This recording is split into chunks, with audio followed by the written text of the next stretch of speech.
दरम्यान शिवभोजन थाळी योजना सध्या बंद अधिकृत घोषणा झाली नसली तरी सुद्धा याबाबत सरकारी पातळीवर हालचाली सुरू असल्याची माहिती समोर येते।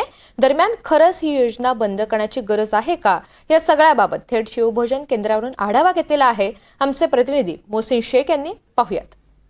26 जानेवारी 2020 पासून सरकारने राज्यात शिवभोजन थाळीची योजना सुरू केली होती, ज्यात 10 रुपयात सर्वसामान्य व्यक्तीला पोटभर जेवण मिळेल अशी ही योजना होती। मात्र आता ही योजना सरकार बंद करण्याच्या विचारात असल्याची माहिती समोर येत आहे आणि त्यामुळेच माजी मंत्री छगन भुजबळ यांनी सरकारला थेट पत्र लिहून ही योजना बंद करू नये अशी मागणी केली असल्याची माहिती मिळते। त्यामुळे आपण थेट आता संभाजीनगरच्या शिवभोजन केंद्रात पोहोचलो आहे, ज्या ठिकाणी लोकांना फक्त 10 रुपयात पोटभर जेवण जे आहे तर दिले जातं आणि सर्वसामान्य व्यक्तीला या योजनेबद्दल काय वाटतंय आणि ही योजना खरंच बंद करायला पाहिजे का, हे नेमकं काय त्यांच्या भावना हे जाणून घेण्याचा प्रयत्न करूया। मला सांगा मामा, कुठून आलात तुम्ही, काय तुमचं नाव? कापूसवाडीहून आलो। तर एक कापूसवाडी, जामनेर तालुका। बरं, कशासाठी आला इकडे शहरात? शहरात आम्ही इकडे मोलीकडे चाललो। बरं, मला एक सांगा, तुम्ही जी आता ही थाळी जेवताय, शिवभोजन थाळी 10 रुपयात तुम्हाला मिळाली, सरकार आता ही योजना बंद करण्याचा विचार करत आहे, काय वाटतं तुम्हाला? बंद करायला पाहिजे सरकारनं, कारण गोरगरीब जेवण करू शकता 10 रुपयामध्ये। गोरगरीब 10 रुपयात जेवण करू शकता वा, तर गरजेची आहे योजना, सरकारनं बंद करू नये जेवण। पण लाडकी बहीण सारखी योजना सुरू केली आहे, त्यामुळे कुठेतरी पैसा कमी पडतोय असा आरोप होतोय आणि त्यामुळेच बाकी योजना बंद करण्याचा विचार सुरू असल्याचं मिळतं। त्यामुळे ही थाळी देखील आता बंद करण्याचा विचार आहे। नाही, बंद करायला नाही पाहिजे सरकारनं, हे चालू ठेवायला पाहिजे।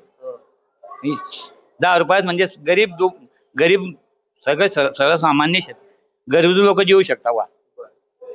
आणखी आपण काही लोक आहेत, त्यांना बोलण्याचा थोडासा विचार करूया। कुठे, काय नाव तुमचं दादा?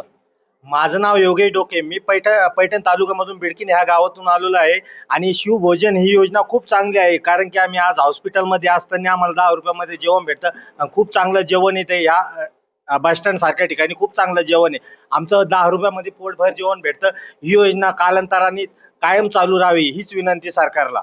आता तुम्ही ग्रामीण भागातून आलाय, समजा ग्रामीण भागातून आलाय, इथं शहरात जरा हॉटेल महागडे असतात, म्हणजे जेवण परवडणार नसतं सर्वसामान्याला।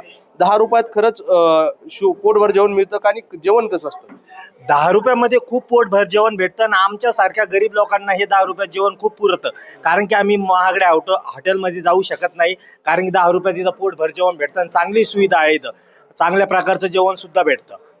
पण आता सरकार ही योजना बंद करण्याचा विचार करतंय अशी माहिती मिळते आणि परवडत नाहीये किंवा प्रतिसाद मिळत नसेल असं काही कारण असतील, मात्र हे सरकार बंद करण्याचा विचार करतो, काय म्हणणं आहे? माझं सरकारला बघा एक तळतळीची विनंती आहे की सरकारने हे शिवभोजन कायमचं राहू द्या, कारण की गरीब लोक इथं पोट भरत आहे, एक टाइमाचं जेवण सुद्धा चांगल्या प्रकारचं भेटत आहे। सरकारला विनंती एकच करतो का हे शिवभोजन जेवण आहे बंद करू नये, कायम स्वरूपी ठेवावे हीच विनंती। नक्कीच ह्या सगळ्या प्रतिक्रिया आहेत सर्वसामान्याचे, जे शिवभोजन केंद्रामध्ये जेवणासाठी आलेले आहे आणि शिवभोजन जी योजना आहे, आपण बघितलं तर 10 रुपयात लोकांना पोटभर जेवण मिळतं। खास करून बस स्टँड असेल, सरकारी कार्यालय असेल, अशा ठिकाणी जे ग्रामीण भागातून सर्वसामान्य लोक येतात, त्यांना पोटभर जेवण कमी पैशात कमी दरात मिळावं यासाठी ही योजना सुरू करण्यात आली होती। मात्र आता जी माहिती मिळते, जी चर्चा सुरू आहे, त्यानुसार सरकार ही योजना बंद करण्याच्या तयारीत आहे।